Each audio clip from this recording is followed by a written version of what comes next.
Көріңіздер және де сақ болыңыздар. Сәлеметсіздер, қымбатты көрермен, біздің арнамызға қош келдіңіз. Әлемде және Қазақстанда болып жатқан жаңалықтар ең біріншілерден болып біліңіз келсе, арнамызға жазылыңыз, лайк басуды ұмытпаңыз. Синоптиктер 9, 10, 11 қаңтарға арналған ауа райы болжамын жариялады. Циклондар мен антициклон тез өзгеруі ауыспалы ауа райына әсер етеді. Елдің солтүстігінде шығысында бұрқасын болып қар жауады, батысында жаңбыр мен қар түріндегі қатты жауын-шашын көктайғақ болады. Кезеңішінде бір-бірін алмастыра отырып, Қазақстан аумағына Атлант және Арктикадан ауа массалары ығысады.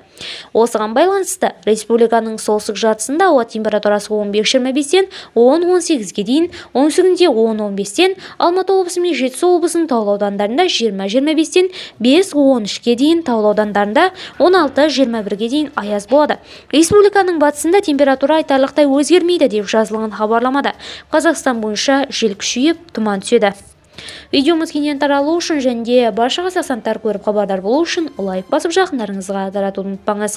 Алайда жасыл тарату, оны жасаумен тең ұмытпайық.